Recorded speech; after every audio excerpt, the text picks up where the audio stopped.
Perkenalkan, nama saya Astri Cornelia Putri dengan NPM A1G019046 semester 5C PGSD Universitas Bengkulu. Nah, pada kesempatan kali ini saya akan memberi materi bimbingan, yaitu bimbingan sosial mengenai tolong menolong, di mana tolong menolong merupakan sebuah sikap yang harus dimiliki oleh setiap orang, karena kita sebagai makhluk sosial pasti akan membutuhkan bantuan dari orang lain untuk bertahan hidup. Karena hal itu, memiliki sikap tolong menolong adalah hal yang sangat penting, karena tolong menolong merupakan sikap saling membantu untuk meringankan kesulitan yang dirasakan orang lain. Bahkan, sikap tolong menolong sudah menjadi sebuah budaya bagi masyarakat Indonesia. Nah, selain itu, sikap tolong menolong ini tidak hanya dilakukan pada sesama manusia saja, tapi pada semua makhluk hidup.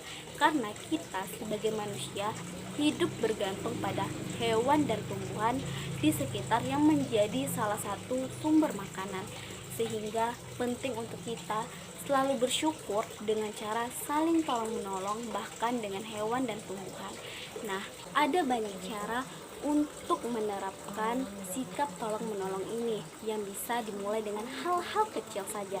Misalnya dengan menyingkirkan batu atau kayu yang berada di tengah jalan, itu sudah melakukan atau sudah menerapkan sikap tolong menolong. Dengan melakukan hal tersebut, kita sudah menolong para pengguna jalan yang akan melalui jalan tersebut. Nah, selain itu, saat kita berada di rumah, teman-teman bisa menolong orang tua dengan membersihkan kamar tidur sendiri. Nah, dengan melakukan hal tersebut, kegiatan orang tua membersihkan rumah akan lebih mudah. Nah, sedangkan saat di sekolah, teman-teman bisa meminjamkan alat tulis kepada teman yang tidak memiliki.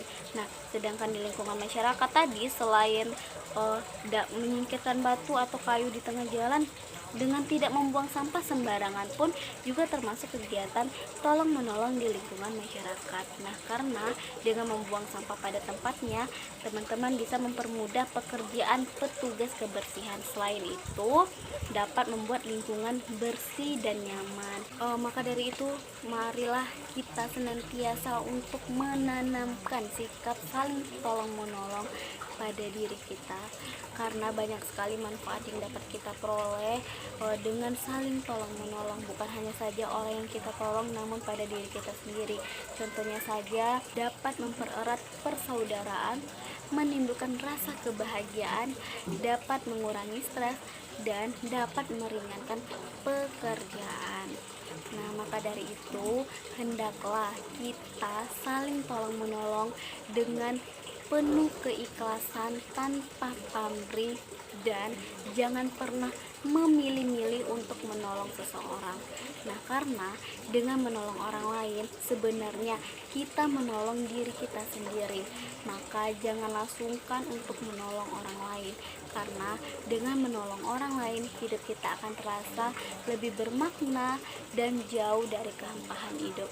Nah, jika itu semua dilakukan dengan ikhlas lillahi ta'ala. Nah, teman-teman, menolong tidak harus dengan harta atau uang, namun bisa dengan tenaga, pikiran atau ide, bahkan dengan doa sekalipun. Yuk, mari kita tanamkan, biasakan untuk hidup dengan saling tolong menolong kepada sesama, baik kepada sesama manusia, hewan, ataupun tumbuhan. Mungkin itu saja yang dapat saya sampaikan mengenai sikap saling tolong menolong. Nah, jika ada kesalahan, saya mohon maaf, dan kepada Allah saya mohon ampun. Saya akhiri. Wassalamualaikum warahmatullahi wabarakatuh.